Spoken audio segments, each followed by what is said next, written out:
Hola muchachos! Today's lesson is on indirect object pronouns. Okay, so let's start with a little bit of review. We did direct object pronouns already. Those are the it and them pronouns. To find the direct object pronoun in a sentence, you ask the question who or what.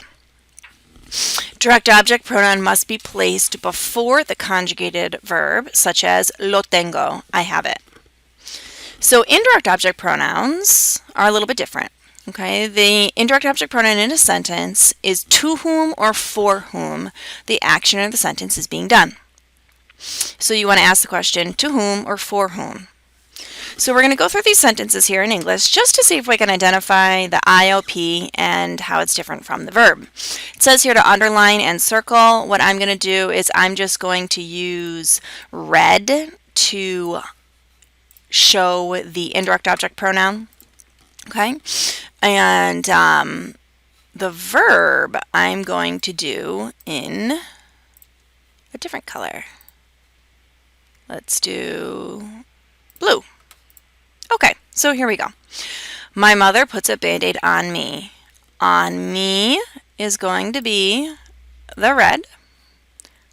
Okay, and puts is going to be the verb blue. I bring the toys for Sarah. For Sarah is our indirect object pronoun. I bring is the verb. The teacher gives a test to you. The to you is indirect object pronoun. Gives is the verb.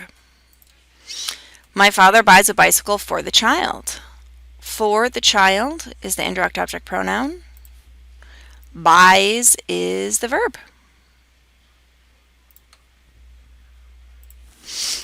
You show the movie to your friends.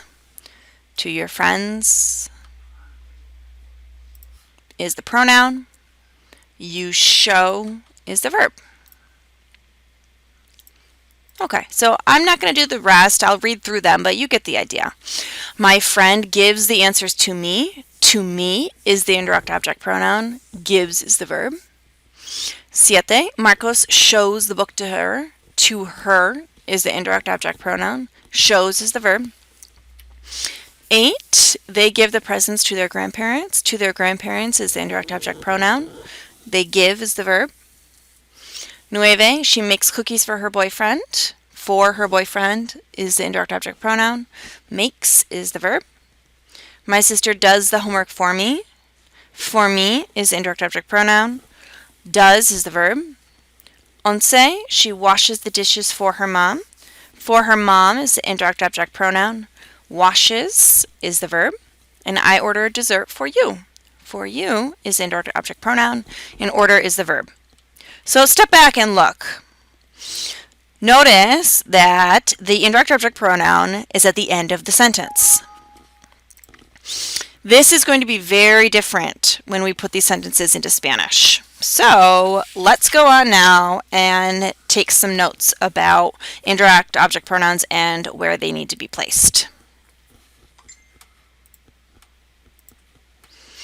Fill in anything in yellow, please. That is a blank on your paper.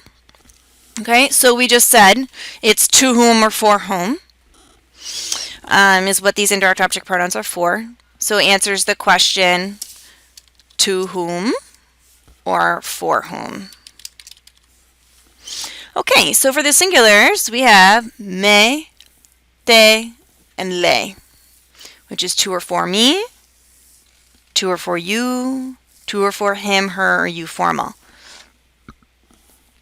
Nos, os, and les are the plurals. To or for us, to or for you all, les to or for them or you all formal. Now let's talk about placement.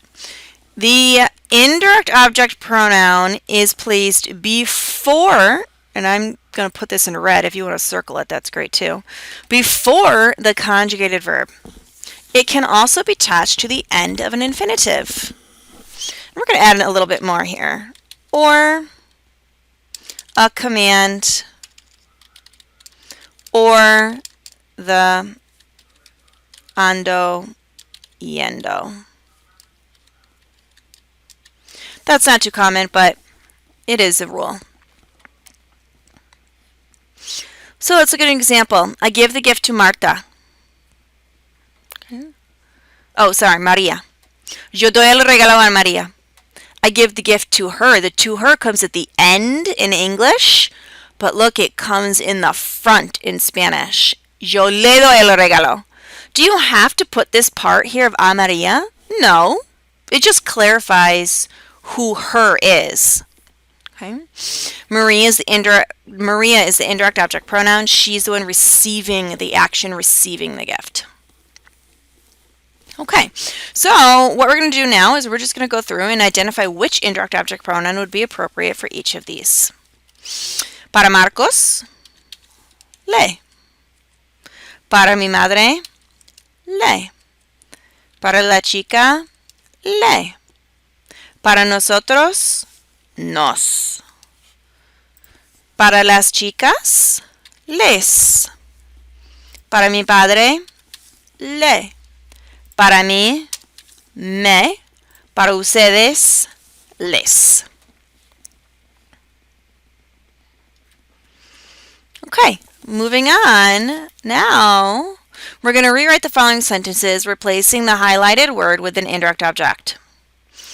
So, here we have an example. Yo compro el vestido para mi madre. I buy the dress for my mom. But now we have to put the for her in front. Yo le compro el vestido. I buy it for her. So here's another example. Tú das el regalo a Susana. The pronoun for Susana is going to be le. So we're going to say, le das el regalo.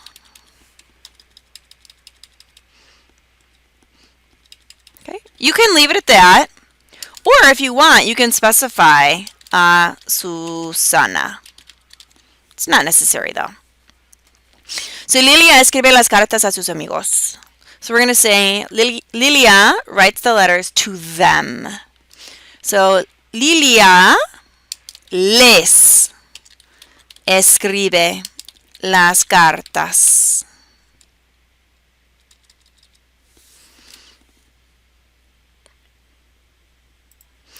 Pablo da la comida al bebé.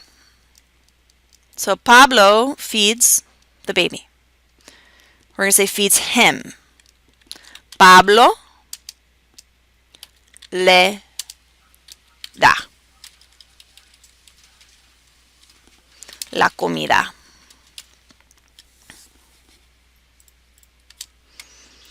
Tengo una fiesta para mis padres.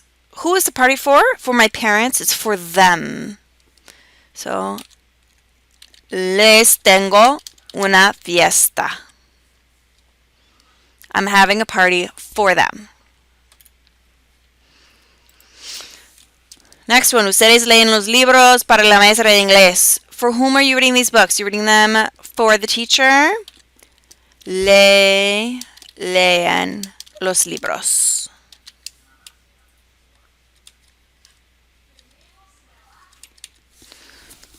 Okay. Tú comes las verduras para tu madre. For whom do you eat them? For her. Le comes las verduras. You eat them for her. Ana prepara la comida para sus hermanos. She prepares the food for her brothers. So, Ana les prepara. Okay, good. Now, we're going to just go down here and we're going to do a few more examples. We're going to do translation style. So let's add in here. I'm going to give him a car. So what we're going to say is voy a darle un coche. Why did I do it with the le at the end? Because you can attach these to the end of infinitives. The other correct choice is le voy a dar un coche. Let's do another translation.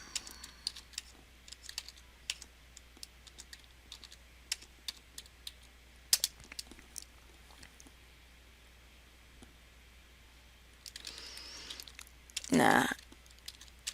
She's making me paella.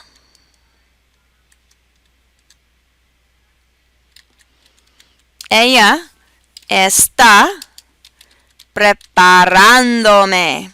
Cover up the me, second to last vowel back takes the accent. Está preparándome la paella. So here we have an example of the pronoun coming at the end of an ando, which is an ing. So here you see it with an infinitive, here you see it with the gerund. The other little time you're going to see a pronoun in a different place is with a command. So if you want to say, have fun, you're going to say, actually that's not the best example, because that's a reflexive. If you want to say, make him a cake. Who is it for? It's for him. We're going to say, hazle una torta. We haven't done commands yet this year. You did a little bit last year, so that may be a little bit of a stretch for you, but it's just to have a reference. Okay? All right, that's all for now. Adios.